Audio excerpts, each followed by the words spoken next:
Good morning to you. So glad to see you once again. I hope you've had a great week. I hope that you've had plenty of things to smile about. And I'm glad that you've come back for session 2 of this particular lesson. I ask that you continue to pray for me during this series, that I will be speaking these words as best as I can to where that they'll help folks. Usually I'm talking to healthcare audiences, and so some things overflow into one over the other. But the thing that we're talking about is to achieve optimum health. And you might remember that in the beginning, our first lecture, we talked about optimum health as being that thing that would include an awful lot of dimensions. Physical, mental, emotional, social, occupational. All kinds of things are intertwined. Our God created us in a wonderful and magnificent way to where so many things are working at the same time. You know, as we get into this lecture today, I think a good passage to frame the lesson is this one at Philippians 4, verses 4 through 9. Rejoice in the Lord always. And I'll say it again, rejoice. Let your gentleness be evident to all. The Lord is near. Do not be anxious about anything, but in every situation, by prayer and petition with thanksgiving, present your requests to God, and the peace of God, which transcends all understanding, will guard your hearts. Finally, brothers and sisters, whatever is true, whatever is noble, whatever is right, whatever is pure, whatever is lovely, whatever is admirable, if anything is excellent or praiseworthy, think about such things. Whatever you have learned or received or heard from me or seen in me, put it into practice, and the God of peace will be with you. Notice the words that I have in different colors. We need to be gentle as we reach out to help one another. We need to make certain that we always remember that the Lord is near, and therefore we don't have to be anxious. When I see that, I think about Peter as he's out on that water, excited, walking with Jesus, but then he begins to sink. At least he remembered Jesus was near, and he reached out to Jesus. If we can remember those things, I think the peace of God will be with us and to help us to understand the things that we are trying to communicate through this series of lessons. Last week, we ended the lesson showing you the multi-dimensions of the holistic model of health. We also told you that we think that we need to have a balance between the mind, the spirit, and the body. And sometimes we don't have that balance. If we had more time at this point, I could show you some research that's been done, and the scholars will show how that we walk around and we're so unbalanced. If we had to walk the way of our balance, we'd be looking really funny, like walking into a room of a bunch of funny mirrors at a circus.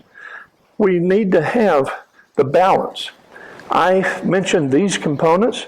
You've seen them. I just simply put them there to you one more time. But I also take the opportunity to point out that we pull a handful of those, the mental, the social, and emotional, and the spiritual, and the researchers, the people that are studying this, are referring to that as the psychosocial wellness. Psychosocial, a new term for us to get into. When we talk about spiritual health, which is the core circle of each one of those drawings, well, we've got to have some sort of a definition. And we'll expand on the definitions a little bit later.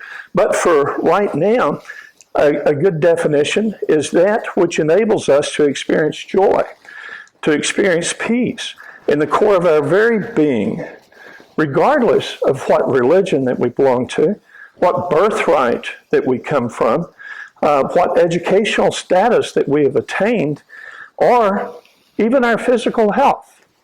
I used to tell people when I was ministering to a rural congregation and they were aging, I used to tell them that I would hope that if they would participate in community with the church there and draw close to God, that as they got close to death, their physical health would be at the worst that it's ever been.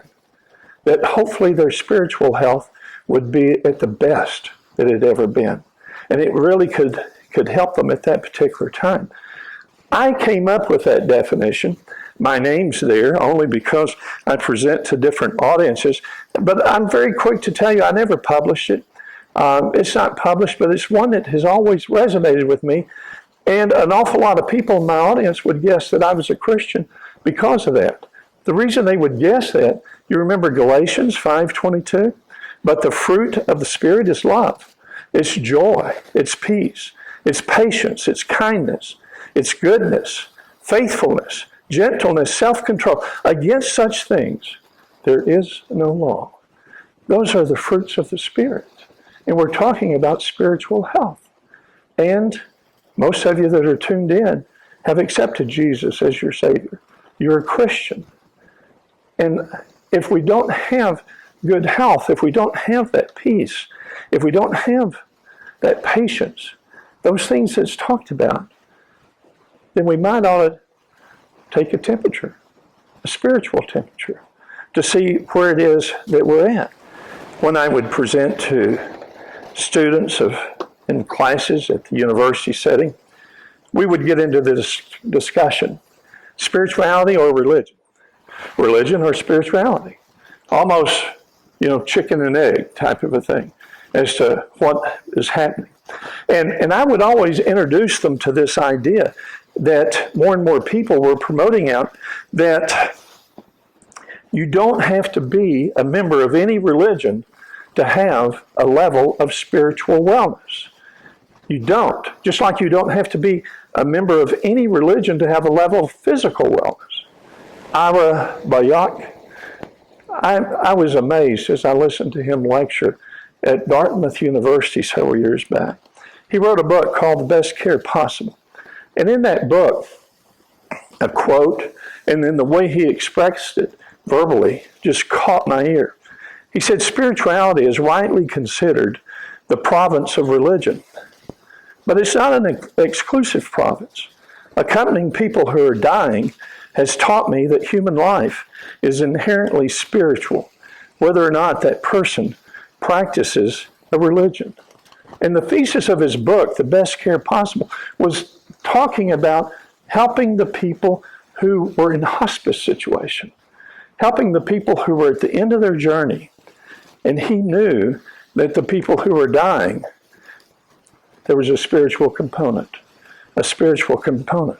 And so as we think through these things, I ask the question, because I need you to be thinking, what is the level of your spiritual health?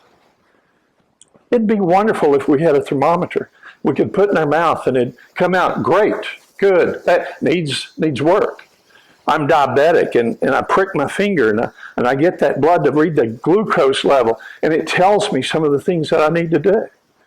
We don't have a thermometer. We don't have a glucose level for spiritual wellness. I'm sure the people that are practicing psychiatry in the mental wellness area, they'd love to have that as well to help with it. But what is your level?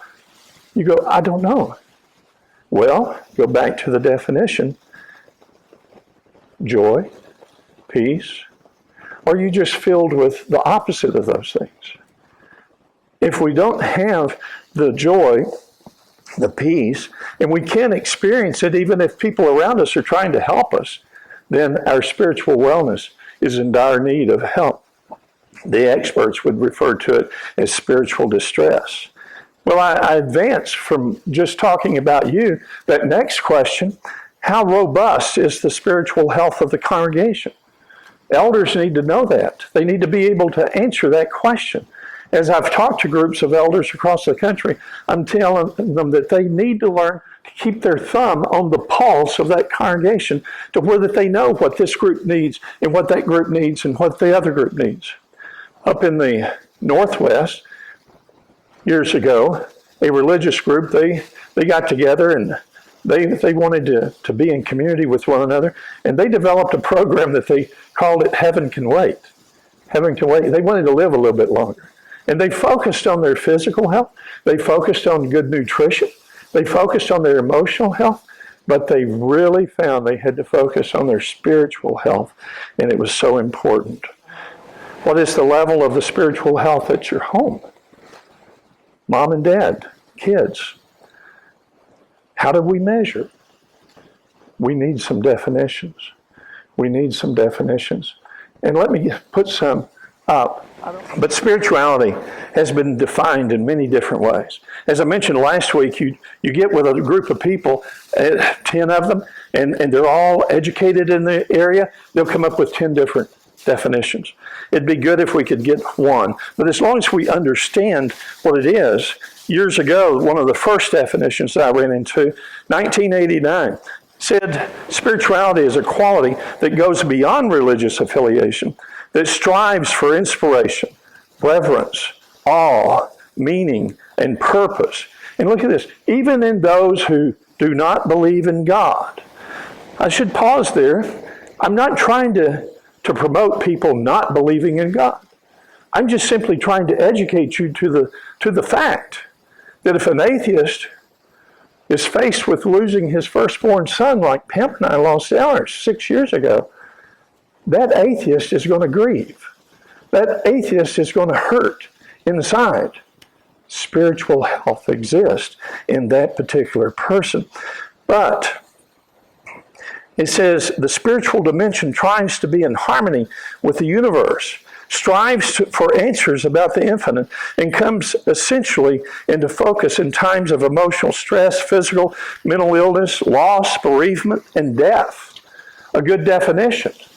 I advanced from that definition, and a friend of mine, I met him when he was here in Texas. His name was called his name is Kenneth Pargament. He's done an awful lot of lectures, and he's come up with a book that is entitled Spiritually Integrated Psychotherapy, A Search for the Sacred, he said. He said that's what spirituality is, a search for the sacred, a search for the sacred. He also writes that the sacred is the heart and soul of spirituality, the heart and soul of spirituality. Former General Koop, he's quoted as saying, spirituality is the vital center of a person, the vital center of a person, that which is held sacred. Notice, he said a vital center. Others pin the label of sacred. He just simply cut to the chase and said it was a vital center. It's a center that needs to be there. Health educators have long touted the optimum health of an individual as holistic, involving all of those dimensions, but sacredness is in the makeup of every dimension, and it touches each dimension. As we continue along this thought pattern, I point out to you a recent research endeavor. Scientists at Columbia and Yale, they found a neurobiological home for spirituality. In fact, I didn't like the way in which the press touted it. They said Columbia and Yale scientists found the spiritual part of our brains, religion not required, is what they said in May 2018.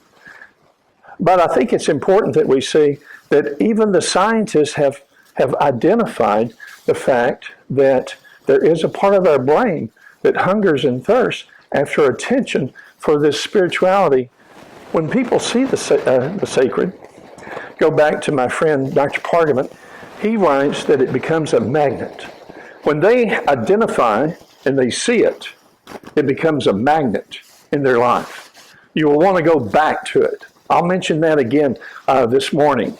It becomes an organizing force for fullness. It becomes a priceless object, something that you're going to protect, something that you're going to take care of. It becomes a resource for you to get through the day, for you to get through whatever is in front of you at that particular time. And he says it becomes a source of spiritual emotion.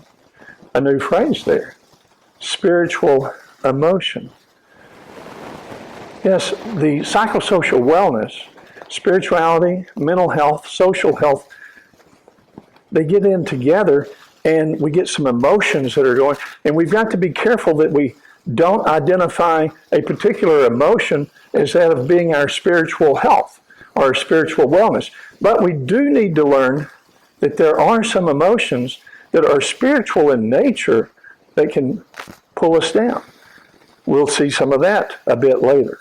And he said that the people become motivated to preserve and to protect it. Once they see the sacred in themselves, this is what it is. It becomes a magnet. It becomes an organizing force, a priceless object, something that we're going to pay attention to each and every day. We ask the question, how is it that we can see it in ourselves? When do we see it in ourselves? Have you ever seen it in yourself? If so, where did you find it? Now that's an interesting question that I posed to my students at Texas A&M University in the years gone by. I love developing this course and teaching the nurses and the pre-physical therapists the importance of spiritual health. But in the beginning, to get them to really be focused in as to what we're talking about, I gave them the assignment. And the assignment was,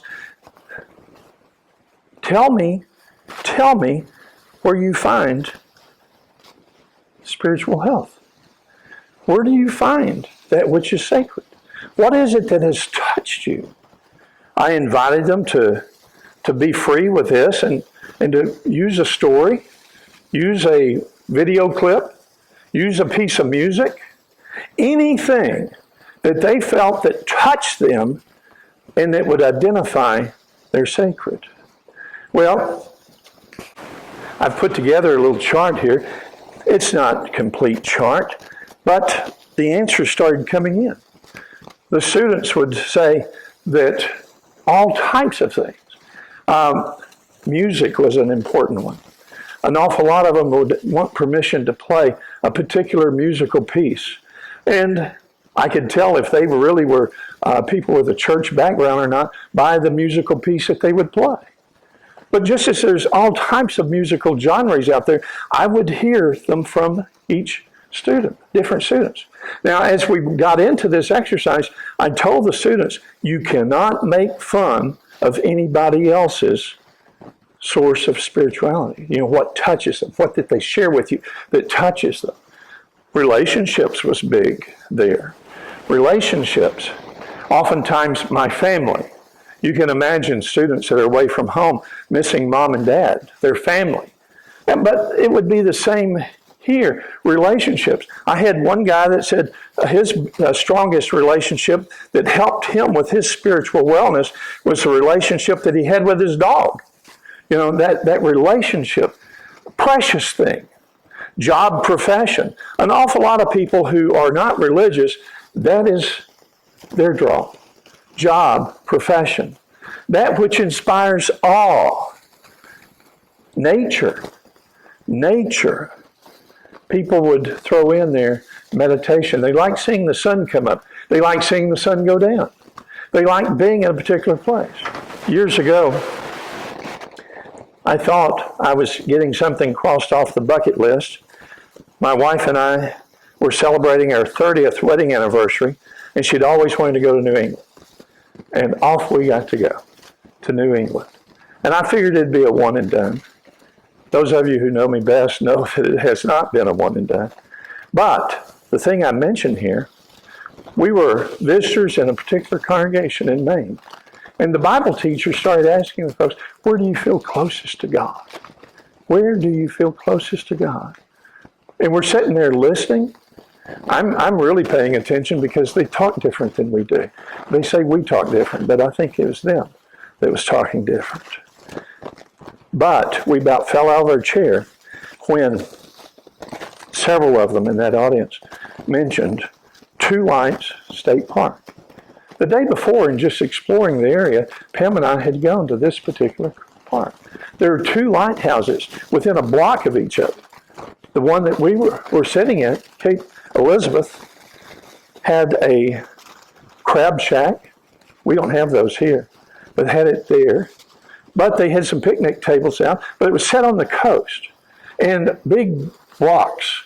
And you could see the waves come in, and they'd hit those rocks, and they'd bounce over. While we were there that day, a couple older than us caught my attention. Husband and wife, I assume. Little railroad type cap on. They came in quietly. They didn't come order any food. They went and found a big rock, sat on that rock, and they watched those waves. They watched them. After about 10 minutes, you could tell the husband said something, and they got up and they walked off.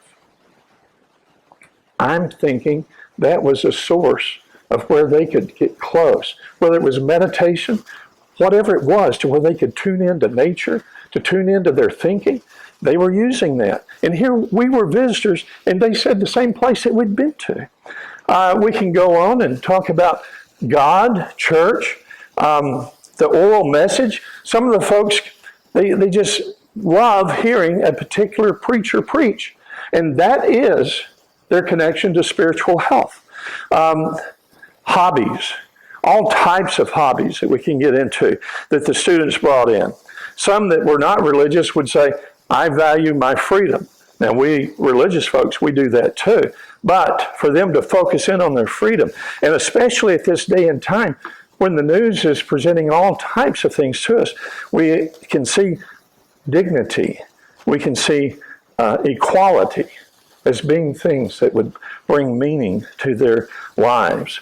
But I listed a bunch of them there, and the thing that I want you to realize is that we could add a whole lot of others, but it's always dynamic. It's always changing. It's never static. One might be good one moment, something else might be good another moment. We need to know if laughter is something that we need, and that's mentioned up there. If laughter is something that we need, then we need to make certain that we have it available so it can become a magnet. Even if we have to pop in a cassette, CD, whatever it is we pop in nowadays, to hear it played. It's going to be a magnet. We've got to put in some effort. Another thing that is incorporated in this chart, and it became very evident from talking with the students, compassion. I've been reading a new book, Compassionomics. It's written by the medical profession. And they were given a charge to research whether or not compassion really helped patients. Come to find out, it not only helps patients, it helps the doctors that are serving the patients. It would help us as we reach out to the folks who come through our doors. Compassion. One gentleman in my class, he said, Dr. Wylie, I don't know if this qualifies or not, but I want to mention it. He said, when I have a moment to meditate, the meditation can come in, especially through the nature. He says, I reflect upon the fact that I no longer have cancer in my body. Here's a 19-year-old boy telling me that he remembers when he had cancer in his body, and now that he reflects that he doesn't have it anymore. And it brings great peace and great love. The compassion, we've got to have an effort. I just flip the slide and change it a bit and say for the religious person, those deity-related pieces will be strong links, possibly superseding all others. And I highlighted them. God, something holy, but our God. You know, that's a powerful thing. We want to be walking with God. Prayer, the time that we spend in prayer, knowing that we can talk to our Heavenly Father, the same God who created this world, that we can talk to Him. Being in community at church services, singing, we bring the music back in, the melody of the heart, being able to sing. This is a big one right now. And that's one that's hurting some of the folks, even though we're slowly opening up. They're telling us, the CDC, Centers of Disease Control, telling us, don't sing loudly, don't sing aggressively. But yet that's what so many people want to do. They want to sing that. But then it's a delicate situation for the leadership, especially in a large congregation like here, as to what type of a song do they want to sing. You know, some of them want to sing, just like there's different genres of the music, as I mentioned earlier with the students coming in, there's also different songs, hymns, the way in which we sing them. And that is a magnet for that person to be able to sing that song, to be able to do those things that they need to do. But it's always dynamic. Let me stay with argument for just another minute. He said the loss or violation of the sacred elicits deep distress. He said the isms of our culture today in our time may be negatively impacting the sacred. We'll talk about that in a few moments. And then he says people will vary in their potential for spiritual health, just like we vary in our potential for physical health. But of these things that he said, the loss or violation of the sacred elicits deep distress. We as church leaders, we need to know the importance of that. And when that loss has happened, whether it be that they didn't get to sing the song, whether it be that they feel like God has no room for them anymore, if they, ministers hate to hear someone tell them that they're just spiritually empty, spiritually dry. There's that loss. It elicits deep distress. So it's important that we study about spiritual wellness. Very important. It's very important that you begin to identify what is it that works for you, and maybe identify what works for your children, or your husband, your neighbor. Let's end right here, and we'll begin session 3 in talking about what is it that we can do that specifically. Why do we as a church need to help with spiritual health? Dear Lord, thank you so very much for this opportunity to be together. Thank you so very much for these researchers that we've put forward that have shared some things with us that are vital for us to understand about ourselves. Thank you so much for the fact that there can be an awful lot of things that can help us to draw near to you. We just pray that we see them and that we realize them and we use them in a mature way. Be with us as we go about our week. Bless us as we prepare for the next lesson. We ask these things in Jesus Christ's name. Amen.